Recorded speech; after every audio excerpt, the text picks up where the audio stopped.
ओम शांति। साकार बांगला मुरली 4 सेप्टेम्बर 2025।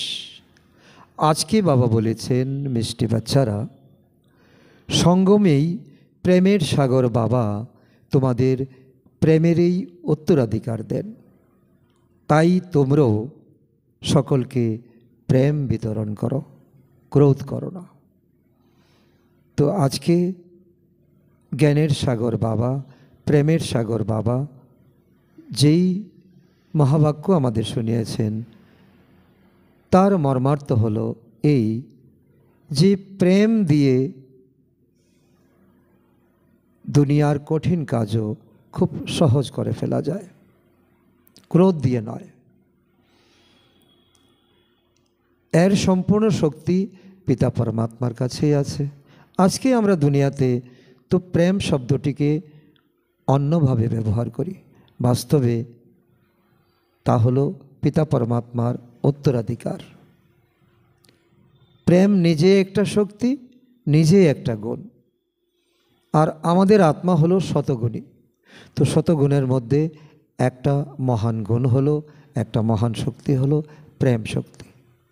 আর এই সময় সঙ্গম যুগে যখন আমরা ঈশ্বর থেকে উত্তরাধিকার নিচ্ছি, তো এখন সেই শক্তি সকলেরই শক্তি, সকলের প্রয়োজন, সকলকে এখন প্রেম বিতরণ করতে হবে। আর তার অপোজিট হলো ক্রোধ। ক্রোধ কার্যকে বিগড়ে দেয়, প্রেম কার্যকে সহজ করে তোলে। প্রশ্ন, নিজেদের রেজিস্টার সঠিক রাখবার জন্য বাবা তোমাদের কোন পথ বলে দিয়েছেন? উত্তর, প্রেমেরই পথ বাবা তোমাদের বলে দেন, শ্রীমত দেন। বাচ্চারা সকলের সঙ্গে প্রেমপূর্বক যোগসূত্র স্থাপন করে চলো, কাউকে দুঃখ দিও না, কর্মেন্দ্রের দ্বারা কখনো কোনো উল্টা পাল্টা কার্য অর্থাৎ বিকর্ম করো না। সদা এটাই যাচাই করো যে আমার মধ্যে কোনো আসরিক গুণ নেই তো, আমি মেজাজি নই তো, কোনো কথায় ক্রোধান্বিত হয়ে যায়নি তো। এই তিনটি বিষয় নিজেকে চেক করা মানে নিজেকে অনেক উপরে তোলা, চেক না করা অর্থাৎ অনেক নিচে পড়ে যাওয়া। তার জন্যই বাবা আমাদের রেজিস্টার ঠিক রাখার জন্য, আমাদেরকে এই সকলের সঙ্গে যোগসূত্র রাখার জন্য, এটা হলো একটা সেতুবন্ধন। এই সেতুবন্ধন যদি আমরা না করি তাহলে আমরা অন্যকে দুঃখ দেব, কর্মেন্দ্রের দ্বারা আমরা উল্টা কর্ম করব। তো তার জন্য পরমাত্মা আমাদেরকে দিয়েছেন যে এই প্রেমেরই মহামন্ত্র, যা অন্যের সঙ্গে আমাদের এখন সেতুবন্ধন করবে। আজকের গীত এই সময়ে চলে যাচ্ছে। এই সময় হলো মহান মূল্যবান সময়, কারণ এই সময় আমাদের পুণ্য কর্ম করার সময়। না সত্যযুগে সময় পাব, না সত্যযুগে কর্ম পুণ্যকর্ম হবে, না ত্রেতা, না দ্রাপর, না কলিতে। এই সঙ্গম যুগে আমাদের পুণ্যকর্ম করার শিক্ষা পরমাত্মা এসে দিচ্ছে। ওম শান্তি। মিষ্টি মিষ্টি আত্মারূপী বাচ্চারা গান শুনেছে, দিন দিন নিজেদের ঘর বা লক্ষ্যকে নিকটে আনতে থাকে। এখন শ্রীমত যেটাই বলে তাতে গাফিলতি করো না। প্রতিদিন বাবা শ্রীমত দিচ্ছেন, বাবার ডাইরেকশন পেয়েছো না যে সকলকে মেসেজ দাও।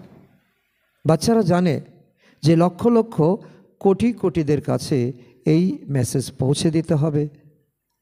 আবার কোনো সময় চলেও আসবে যখন তোমাদের সংখ্যা অনেক হয়ে যাবে, তখন অনেককে মেসেজ পৌঁছে দিতে পারবে, পৌঁছে দিতে হবে।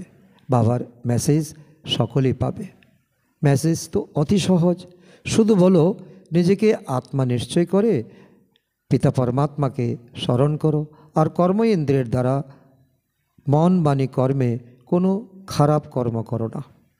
প্রথমে মনসা অর্থাৎ মনে আসে যে কোনো সংকল্প, তারপর বাণীতে আসে।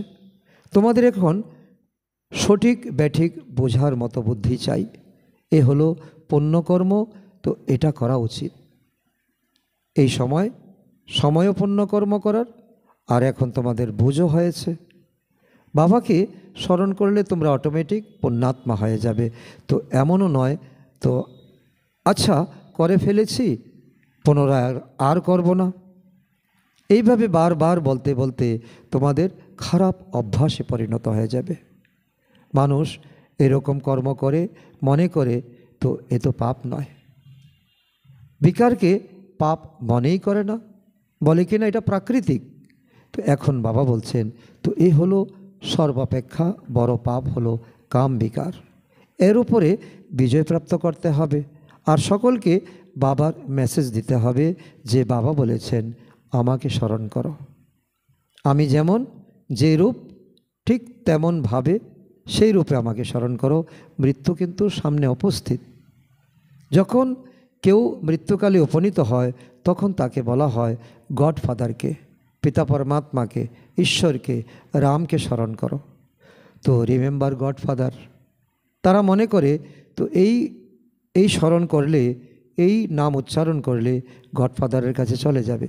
কিন্তু সেই গডফাদারের কাছে তো কেউ যেতে পারে না। তার শ্রীমত তো এটা নয়, তার রাস্তা তো এটা নয়। বাচ্চারা, তাই এখন তোমাদের অবিনাশী পিতার অবিনাশী স্মরণ চাই।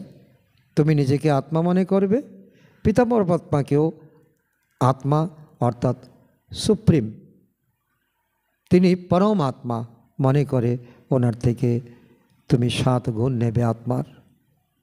তো এইভাবে তো অবিনাশী স্মরণ চাই, যেটা তোমার প্রালব্ধ হবে। তো যখন তমপ্রধান দুঃখী হয়ে পড়ে তখনই তো পরস্পরকে বলে যে গডফাদারকে স্মরণ করো। সকল আত্মারাই পরস্পরকে বলে তো আত্মাই, তাই না? এমন নয় যে পরমাত্মা বলেন, আত্মাই আত্মাকে বলে বাবাকে স্মরণ করো। তো এ হলো কমন নিয়ম। মৃত্যুকালে ঈশ্বরকে স্মরণ করে ঈশ্বরের ভয় থাকে। তারা মনে করে যে ভালো বা খারাপ কর্মের ফল ঈশ্বরই দেন। তখন বোধোদয় হয় খারাপ কর্ম করলে ঈশ্বর ধর্মরাজের দ্বারা ভীষণ শাস্তি দেবেন, তাই তার ভয় থাকে। কর্মভোগ তো অবশ্যই করতে হবে। বাচ্চারা, তোমরা এখন কর্ম অকর্ম বিকর্মের গুহ্য গতিকে তোমরা বুঝেছ। পিতা পরমাত্মা এসে তোমাদেরকে বোঝাচ্ছেন। তোমরা এটাও জানো যে যে এই কর্ম অকর্ম, সত্যযুগের কর্ম অকর্ম, আর দ্রাপর যুগের কর্ম বিকর্ম, কলিযুগের কর্ম বিকর্ম, আর সঙ্গম যুগে পিতা পরমাত্মা অকর্ম করার এখন আমাদেরকে এই রাজ আমাদেরকে বলছেন, এই রহস্য আমাদেরকে বলছেন কি করলে তোমাদের কর্ম অকর্ম হয়ে যাবে। এমন নয় তো স্মরণে থেকে যে কর্ম করা হয়, স্মরণে থাকলে না কর্ম করলে যেমন ইচ্ছে তো সেটা তোমার অকর্ম হবে, তা নয়। স্মরণে থেকে যে কর্ম করা হয় তো তা ভালো কর্ম হিসাবে বিবেচিত হয়। রাবণ রাজ্যে মানুষ খারাপ কর্মই করতে থাকে, রাম রাজ্যে কখনো খারাপ কর্ম হয়ই না। তো এখন তো তোমরা শ্রীমত পেতে থাকো। রোজ প্রতিদিন বাবা এসে আমাদেরকে কে দিচ্ছেন? শ্রীমত দিচ্ছেন। এই মুরলিটা তো হলো কি শ্রীমত। তো কারণ ভগবানের তো কোনো হাত পা নেই। ভগবানের এখন ব্রহ্মার শরীরে এসে এখন আমাদেরকে মহাবাক্য শোনাচ্ছেন, আমাদের জীবনের প্রশ্ন আর তার সমাধান, বরদান, কত কিনা বাবা দিয়ে অন্তিম সময়ে মিষ্টি মিষ্টি তো আদরের বাচ্চাদেরকে কত আশীর্বাদ করছেন। তো বাবা বলে যে দেখো রাবণ রাজ্যে মানুষ খারাপ কর্ম করেই চলেছে। তো এখন তো তোমার শ্রীমত পেয়েছো, এখন কর্ম কেন খারাপ করবে? তো কোথাও তোমাদের ডাকা হলে তো কর্মের ব্যাপারে তোমরা ব্যাখ্যা করা উচিত। তোমরা অবশ্যই বলবে যে কি করা উচিত বা কি করা উচিত নয়। প্রতিটি কথা জিজ্ঞাসা করতে থাকো, কারণ প্রত্যেক মানুষের বিবেক বুদ্ধি আছে। মনে করো কেউ যদি পুলিশের চাকরি করে, তাদেরকে বলা হয় প্রথমে তোমরা প্রেমপূর্বক বুঝাও। বাবা বলেন তোমরা তো সরকারি কর্মচারী, তো প্রথম তোমার ডিউটি কি? কোনো পুলিশ কর্মী যদি বাবার বাচ্চা বাবার জ্ঞান ধারণ করে, তো প্রথম তাকে বোঝানো হয়, প্রথম অপরাধীকে প্রেম দিয়ে বোঝাও। যদি সত্য কথা না বলে তখন মারতে থাকো, তোমার ডিউটি মারা। তো ভালোবেসে বোঝালে তো বসে আসতে পারে, কিন্তু সেই প্রেমেও যদি যোগবল ভরা থাকে, তবে সেই প্রেমের শক্তিতে কিছু বোঝালে তা বুঝবে। কিন্তু সেজন্য বাবা অধিকারীদেরকে বলছেন, তো বিভিন্ন দায়িত্ব থাকা অধিকারীদেরকে বলছেন, ঈশ্বরীয় শক্তি নিয়ে, প্রেম ভাব নিয়ে তোমরা বোঝালে তো ঈশ্বরীয় শক্তিকে তারা অনুভব করবে। তো তারা বুঝবে এই যেমন ঈশ্বর বোঝাচ্ছেন আমাদেরকে। তোমরা তো যোগী না, যোগী আত্মা, ঈশ্বরের সন্তান, তোমাদের মধ্যে ঈশ্বরের শক্তি অবশ্যই রয়েছে। ঈশ্বর প্রেমের সাগর, তার মধ্যে শক্তি নিহিত রয়েছে। তিনি সকলকে তা উত্তরাধিকার উপর হিসাবে দেন। সত্যযুগে তেমন তোমাদের ধন সম্পদ থাকবে, তেমন তোমরা তো প্রেমের অধিকারী থাকবে। এখন থেকেই তোমরা প্রেমের অধিকারী হয়ে যাচ্ছ, জ্ঞানের অধিকারী হয়ে যাচ্ছ, পবিত্রতার অধিকারী হয়ে যাচ্ছ। তো এমন প্রেমও তোমাদের একটা উত্তরাধিকার। তোমরা জানো বাচ্চারা, স্বর্গে প্রেম অতিমাত্রায় রয়েছে। এখন তোমরা তো প্রেমের সম্পূর্ণ উত্তরাধিকার গ্রহণ করছো, আর তা তোমাদেরকে কিন্তু বিলাতে হবে। গ্রহণ করতে করতে তো নম্বরের ক্রমানুসারে পুরুষার্থ করতে করতে তোমরা প্রিয় হয়ে যাবে।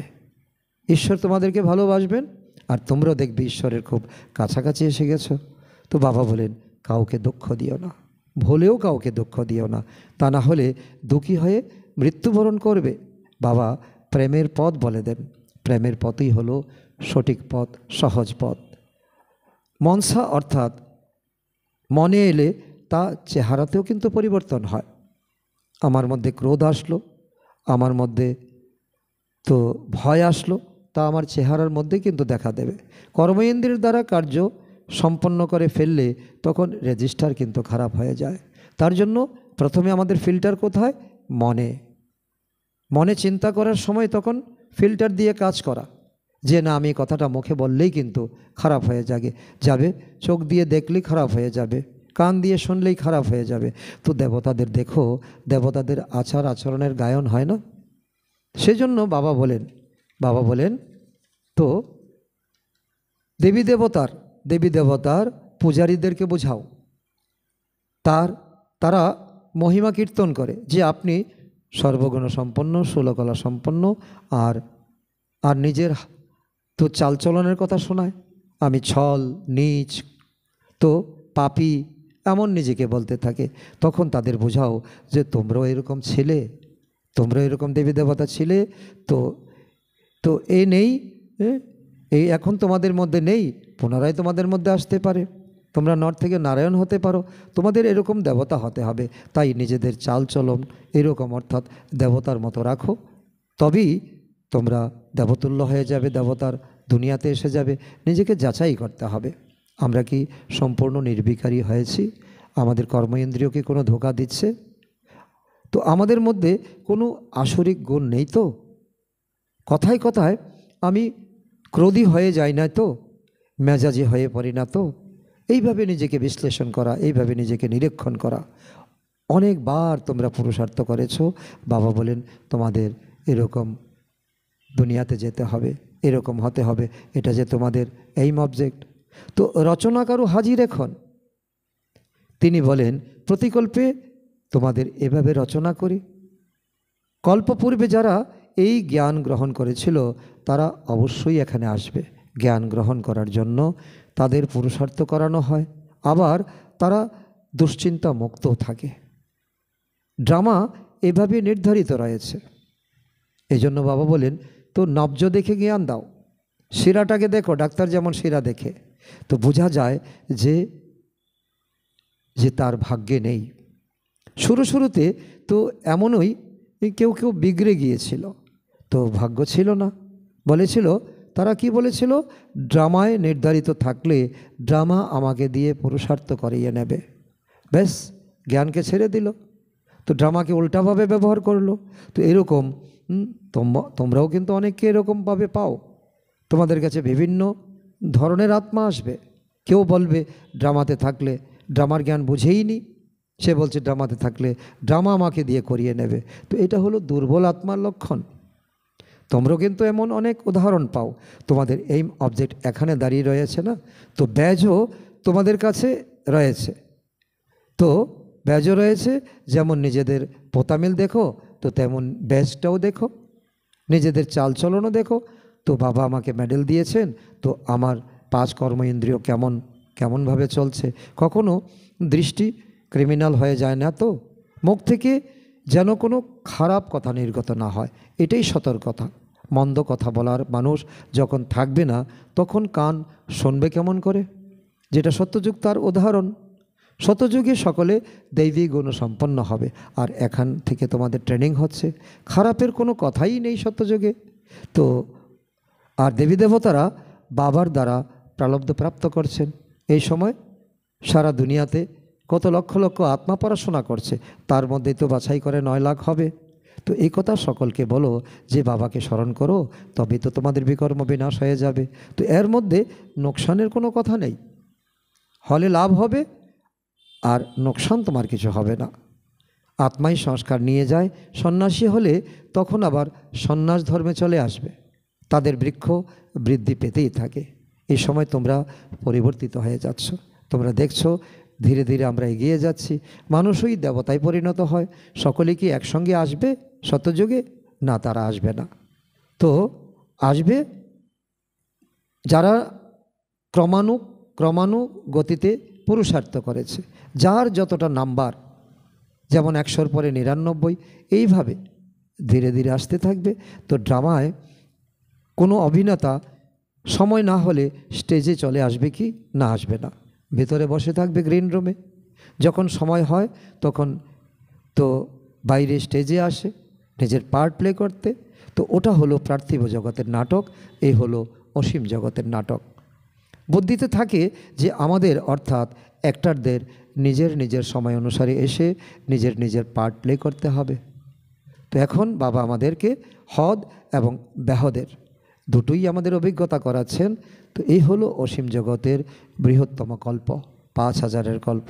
আর ড্রামা তোমরা স্টেজে গিয়ে যেটা করো সেটা হলো 2 ঘন্টা, 1.5 ঘন্টা, 3 ঘন্টা ম্যাক্সিমাম। তো এই বৃহত্তম কল্পবৃক্ষ তোমাদের, তোমরা এখন 850 কোটি আত্মা, তোমরা এখন প্রায় বেশি সংখ্যক আত্মাই এখন নিচে নেমে এসেছো। তো নম্বরের ক্রমানুসারে আসে, তো আসে আর যায়। সর্বপ্রথম একটাই তো ধর্ম ছিল, সব ধর্মেই তো সর্বপ্রথম আসতে পারবে না। প্রথমে তো দেবী দেবতার ধর্মাবলম্বীরা আসবে নিজেদের পার্ট প্লে করতে।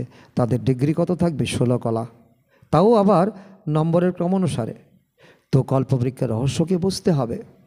কল্পবৃক্ষ বলে বুঝলে চলবে না, ড্রামাকে বুঝলে চলবে না, তার ভিতরে যে রহস্য লুকিয়ে আছে তাকে আমাদের বুঝতে হবে। তো বাবাই এসে সমগ্র কল্পবৃক্ষের জ্ঞান আমাদেরকে শোনান। তো এর তুলনা আবার নিরাকারী বৃক্ষের সঙ্গে করা হয়। এই কল্পবৃক্ষ এখন এই পৃথিবীতে তার তো একমাত্র বাবাই বলেন, আমি মনুষ্য সৃষ্টিরূপী কল্পবৃক্ষের বীজ। তো আত্মারা আছে উপরে নির্বাণ ধামে, আর শরীর নিয়ে যারা পাঠ করছে তারা এখন উল্টোভাবে লটকে আছে। গাছের শিকড় উপরের দিকে আর গাছের শাখা প্রশাখা নিচের দিকে। তো ওই বৃক্ষকে আমাদের অনুভব করতে হবে, তবেই আমাদের আধ্যাত্মিক জাগৃতি হবে। তো বীজের মধ্যে দেখো তো বৃক্ষ সমাহিত নেই, কিন্তু কি আছে? তো কিন্তু বৃক্ষের জ্ঞান সমাহিত আছে। তো বীজ হলেন পরমাত্মা, পরমাত্মার মধ্যে কি ডালপালা আছে? বৃক্ষের ডালপালা নেই, কারণ আমরা আত্মারা পরমাত্মার অংশ নয়, আমরা বংশ। এই বিষয়টা আমাদের বুঝতে হবে। তার জন্য তো বাবা বলছেন এই পরমাত্মা এসে এখন আমরা এই দুনিয়ায় যারা এখন দ্রাপর থেকে কলিযুগে এসে গেছি, শূদ্র হয়ে গেছি, তো আমাদেরকে বাবা এখন জ্ঞান দিচ্ছেন। ওনার মধ্যে জ্ঞান সমাহিত আছে, প্রত্যেকের নিজের নিজের পার্ট রয়েছে না, চৈতন্য বৃক্ষ, তাই না? নম্বরের ক্রমানুসারে বৃক্ষের থেকে পত্র নির্গত হয়। এই বৃক্ষকে কেউ বুঝতে পারে না। বাবা বলে এর বীজ উপরে থাকার জন্য একে কি বলা হয়? উল্টো বৃক্ষ। উল্টো কল্পবৃক্ষ বলা হয়। রচয়িতা বাবা উপরে থাকেন, তো আমাদের যদি এখন মন উপরে থাকে, তো আমরা এই আত্মাতে এখন শতগুণ আমরা পেতে পারি কি না? পেতে পারি না? অবশ্যই পেতে পারি। আমাদের মধ্যে জ্ঞান আসবে, পবিত্রতা আসবে, প্রেম আসবে, সব কিছু আসবে। তো এর বীজ উপরে থাকার জন্য একে উল্টো কল্পবৃক্ষ বলা হয়। রচয়িতা বাবা উপরে থাকেন, আমাদের মনও এখন উপরে লাগাতে হবে। তোমরা বাচ্চারা জানো আমাদের ঘরে ফিরে যেতে হবে যেখানে আত্মারা নিবাস করে। এখন আত্মাদের কিভাবে যেতে হবে? পবিত্র হয়ে যেতে হবে। তোমাদের যোগবলের দ্বারা সমগ্র বিশ্ব পবিত্র হয়ে যায়, তোমাদের যোগবল। আর তোমরা তার ভাইব্রেশন যখন দেবে, তখন তোমরা কেন, এই সারা সংসার যারা শতযুগী আত্মা, ত্রেতাযুগী আত্মা, সকলে এখন পবিত্র হয়ে যাবে। তোমাদের জন্য তো পবিত্র সৃষ্টি অর্থাৎ দুনিয়া চাই, তাই না? কারণ দেবতারা তো এই কলিযুগে থাকতে পারবে না। তোমাদের কর্মাতীত স্থিতি এলে তোমরা অটোমেটিক শরীর ছেড়ে চলে যাবে। তোমরা পবিত্র হয়ে যাও, তখন দুনিয়াকেও পবিত্র করতে হয়। সব কিছু পবিত্র হয়ে যাবে। তোমাদের বুদ্ধিতে রয়েছে না, আত্মায় মন বুদ্ধি রয়েছে, সে চৈতন্য। আর পরমাত্মা হচ্ছেন কি? সচ্চিদানন্দ। তো সচ্চিদানন্দ এখন চৈতন্য আত্মাকে জ্ঞান প্রদান করছেন। তো আত্মাই জ্ঞানকে ধারণ করতে পারে।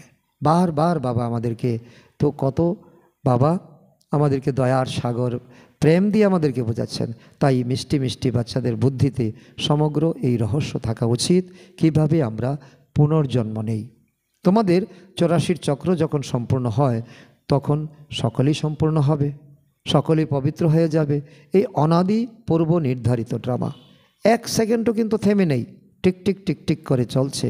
প্রতি সেকেন্ডে যা কিছু ঘটে তা পরবর্তী কল্পে পুনরাবৃত্তি হবে। প্রত্যেক অবিনাশী আত্মায় অবিনাশী পার্ট ভরা আছে। ওই লৌকিক অ্যাক্টাররা 2-4 ঘন্টা অভিনয় করে, এখানে তো আত্মা ন্যাচারালি পার্ট পায়। তাহলে বাচ্চাদের কত খুশিতে থাকা উচিত, তাই না? এখন আমাদের পার্টকে জেনেছি, আমাদের বীজরূপ বাবাকে জেনেছি, বাবার শক্তিকে জেনেছি, তো বাবার গুণকে জেনেছি। এখন নিজেকে সমৃদ্ধ করা, সে আর কি এমন বড় কথা? এই সঙ্গমেরই অতীন্দ্রিয় সুখের গায়ন রয়েছে। তো বাবা আসেন 21 জন্মের জন্য, তো আমাদেরকে সদা সুখী করে দিতে। তো এই আমাদের জন্য কত বড় প্রাপ্তি। যারা সঠিকভাবে বুঝে এবং বুঝায়, তারা সেবায় অটোমেটিক মগ্ন হয়ে যায়। কারণ সারা দুনিয়াটাকে এখন মেসেজ দিতে হবে, এটা হলো বাবার শ্রীমত। কোনো বাচ্চা যদি নিজেই ক্রোধী হয়, তবে অন্যদের মধ্যেও তা প্রবেশ করবে। কেন? তালি 2 হাতে বাজে, ওখানে কিন্তু এমন হবে না। শতযুগে ক্রোধীও থাকবে না, আর ক্রোধের ভাইব্রেশন অন্যকে দিতেও পারবে না। বাচ্চারা এখন তোমরা শিক্ষা পাও। কেউ ক্রোধ করলে তখন তার উপর কি করবে? পুষ্পবৃষ্টি করবে। এ বাবার অত্যন্ত প্রিয় এক শিক্ষা, ভালোবেসে বোঝাও। তো এই ক্রোধ এক ভূত, যা অত্যন্ত নোকসান করে দেবে। কখনো ক্রোধ করা উচিত নয়। যিনি শিক্ষাদান করেন তার মধ্যে তো ক্রোধ আসা একদমই উচিত নয়। নম্বরের ক্রমানুসারে পুরুষার্থ করতে থাকে। কারোর পুরুষার্থ তীব্র হয়, কারো ঠান্ডা হয়ে যায়। যারা ঠান্ডা বা শীতল পুরুষার্থী, তারা অবশ্যই নিজেদের বদনাম করে ফেলে। তারা পুরুষার্থ করে না, তারা কিন্তু বদনামই হয়ে যায় এবং বাবার উপর বদনাম এসে পড়ে। যাদের মধ্যে ক্রোধ থাকে, তারা যেখানে যায় সেখান থেকে তাদেরকে দূর করে দেওয়া হয়। ক্রোধীদের আসলে তো চালচলন যাদের খারাপ হয়, তারা কোথাও গিয়ে স্থান পায় না। পরীক্ষা যখন সমাপ্ত হবে অন্তিম সময়ে, তখন সকলে জানতে পারবে তোমরা কারা। আজকে গুপ্ত, কিন্তু তোমরা একদিন বিখ্যাত হবে। কে কে কি হয় সকলে কিন্তু সাক্ষাৎকার করবে। তখন কেউ চোখের জল ফেলবে, কেউ হাসতে হাসতে ঘরে যাবে। যেমন পরীক্ষার রেজাল্ট দিলে লৌকিক স্কুলে যেমনটা হয়, কেউ হাসে কেউ কাঁদে। যে যেমন কর্ম করে তার তেমনই মহিমা কীর্তন হতে থাকে। বাচ্চারা, তোমরা ড্রামার আদি মধ্য অন্তকে জেনে ফেলেছ। তোমরা সকলে কিন্তু অন্তর্যামী। তোমরা এখন জানো, ভালো মন্দ সব কিছু জানো। আত্মা অন্তর থেকে জানে যে এই সৃষ্টিচক্র কীভাবে আবর্তিত হয়। সমগ্র সৃষ্টির মানুষের চালচলনের সর্বধর্মের জ্ঞান তোমাদের কাছে রয়েছে। তোমরা অটোমেটিক বলে দিতে পারো অঙ্ক কষে। তো এই জন্য তোমাদেরকে অন্তর্যামী বলা হয়। তার অর্থ এই নয় যে কারুর মনের ভিতর তোমরা জানো, তা নয়। তোমরা কে কখন পাঠ করতে আসবে ড্রামাতে তা তোমরা অঙ্ক করে বলে দিতে পারবে। ইসলাম ধর্ম ওই সময় আসবে, বৌদ্ধ ধর্ম ওই সময় আসবে, খ্রিশ্চান ওই সময় আসবে। তো আত্মা সব জেনে গেছে না। তো এমনও নয় যে ঈশ্বর প্রতি ঘটে বাস করেন, অর্থাৎ তো এমন দুনিয়াতে মান্যতা রয়েছে, তো ঈশ্বর প্রত্যেকের মধ্যে বর্তমান। তাহলে কতজন ভগবান হলো? আমরা তো জেনে এসেছি ভগবান একজন। তো তবে ঈশ্বর যদি প্রত্যেকের শরীরে বসবাস করেন, তাহলে তাকে আর জানার কি প্রয়োজন আছে? তিনি তো এখনও বলেন যে যেমন পুরুষার্থ করবে সে তেমন ফল প্রাপ্ত করবে। তাহলে আমাকে জানার আর কি প্রয়োজন? আমাকে কেনই বা ডেকেছ? যে যেমন করবে তো সে সাজাও স্বয়ং তেমনই ভোগ করবে। তো এমন চালচলন হলে কি হবে তোমাদের? তো অধোগতি প্রাপ্ত করবে। তোমরা কি এখানে অধোগতি পাওয়ার জন্য এসেছো? পদ প্রাপ্তি অত্যন্ত কম হয়ে যাবে, হয়তো যাবে সত্যযুগে, হয়তো আসবে ত্রেতা যুগে, কিন্তু একদম সাধারণ পদ নিয়ে। লৌকিক স্কুলে অনুত্তীর্ণ হলে তখন কি হয়? তো পরের বছর তাকে একই ক্লাসে আবার পড়তে হয়, বসতে হয়। তো এই পড়াশোনা করা হয় কল্পান্তরের জন্য। এই স্কুলের কথা তো হলো হদের, আর বেহদের হলো এখন যদি অন্তিম সময়ে যদি তুমি ফেল করো তো কল্পান্তর তোমার ফেল। এখন না পড়লে আর কল্পান্তর পড়বে না। ঈশ্বরীয় লটারি পুরোপুরি নেওয়া উচিত, তাই না বাচ্চারা? একথা তোমরা বুঝতে পারো। যখন ভারত শোকধাম হবে তখন সকলে শান্তিধামে থাকবে। বাচ্চাদের খুশি হওয়া উচিত না? এখন আমাদের সুখের দিন আসছে। সুখের দিন আমরা কি করি? সুখের দিনে আমরা সুখকে প্রকাশ করার জন্য তো বিভিন্নভাবে তা আমরা প্রকাশ করি। দীপাবলির দিন নিকটে এলে তখন বলা হয় আর এতদিন আছে, তখন নতুন পোশাক পরব, নতুন জায়গায় ঘুরতে যাব। তো তোমরাও বলো যে স্বর্গ খুব তাড়াতাড়ি আসছে, এখন স্বর্গে যাওয়ার জন্য নিজেকে আমরা এখন প্রস্তুত করছি। এখন আমরা নিজেদেরকে ভালো করে সাজিয়ে তো স্বর্গে গিয়ে উত্তম সুখ প্রাপ্ত করব। এ দুনিয়াতে সুখ বলে কোনো কথা নেই। ধনবানের তো ধন সম্পদের নেশা থাকে, তো তাতে কি সুখ আছে? সুখ নেই। সন্তান মারা গেল, দুঃখী হয়ে গেল, ধন দিয়ে কি করবে? মানুষ সম্পূর্ণ গভীর নিদ্রায় নিমজ্জিত হয়ে আছে। তো পুনরায় হঠাৎ জানতে পারবে যে এরা তো সত্য কথা বলেছিল। সাদা কাপড় পরা পরিহিত এই ব্রহ্মা কুমারী যারা এসে এমন কাগজ দিয়ে গেছে, তারা তো সত্যিই বলেছিল। এখন তো তার প্রভাব দেখছে দুনিয়াতে। সত্যতাকে তখনই বুঝবে যখন সত্যের সঙ্গ প্রাপ্ত হবে, সত্য সঙ্গ পাবে। তোমরা এখন সত্যের সঙ্গে রয়েছ না? তোমরা এখন ইন্দ্র সভায় বসেছ।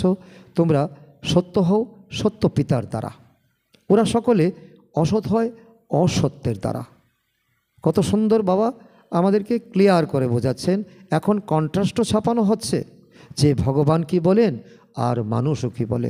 এটাও তোমাদের কাছে একটা টপিক, যে গঙ্গার জল পতিত পাবনী না পতিত পাবনী কোনো অন্য শক্তি। এটা যেমন একটা টপিক, আর এটাও একটা টপিক। তুলনা করে বলো যে ভগবান কি বলেন আর মানুষ কি বলেন। ভগবানের কথায় মানুষের কথায় পার্থক্য আছে কি নেই? ম্যাগাজিনও তোমরা প্রকাশ করতে পারো। পরিশেষে তো বিজয় তোমাদেরই হবে। যারা কল্পপূর্বে পদ প্রাপ্ত করেছিলে তারাই পাবে। এ হলো অবিসম্ভাবী। ওখানে অকালে মৃত্যু হবে না। দীর্ঘতমা আয়ু তোমাদের দীর্ঘ হবে 150 সাল, 150 বৎসর। যখন পবিত্রতা ছিল তখন আয়ু দীর্ঘ ছিল। যখন পিতা পরমাত্মা হলেন পতিত পাবন, তখন অবশ্যই তিনি পবিত্র করেছেন। এখানে কৃষ্ণের কথা সঠিক নয়। পুরুষোত্তম সঙ্গম যুগে আবার কৃষ্ণ কোথা থেকে আসবে? তিনি তো সত্যযুগের প্রিন্স। সেই একই চেহারার মানুষ পুনরায় আসতে পারে না। 84 জন্ম, 84 চেহারা, 84 অ্যাক্টিভিটি, এই পূর্ব নির্ধারিত খেলা। কত গুরুত্বপূর্ণ বিষয় বাবা আমাদেরকে ডিসকাশন করছেন। তো এর মাঝে কোনো পার্থক্য থাকতেই পারে না। ড্রামা কেমন ওয়ান্ডারফুলভাবে নির্ধারিত হয়ে রয়েছে, তাই না? আত্মা ছোট বিন্দু, তাতে অনাদি পাঠ ভরা রয়েছে 5000 বৎসরের, এবং প্রতি কল্পে কল্পে এইভাবেই চলছে। একে ন্যাচারাল বলা হয়। মানুষ শুনে আশ্চর্য হয়ে যাবে। কিন্তু প্রথম তো এই বার্তা পৌঁছে দিতে হবে না যে বাবাকে স্মরণ করো, নিজেকে আত্মা মনে করো, তিনিই পতিত পাবন, তিনিই সদ্গতিদাতা। শতযুগে দুঃখের কোনো বিষয়বস্তু থাকবে না। কলিযুগে কত দুঃখ দেখো, ঘরে ঘরে অশান্তি।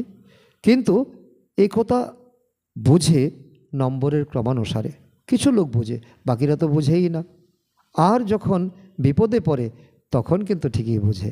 বাবা রহস্য বুঝান, বাচ্চারা তোমরা জানো যে শিব বাবা এসেছেন আমাদের পড়াশোনা করিয়ে পুনরায় সঙ্গে করে নিয়ে যাবেন।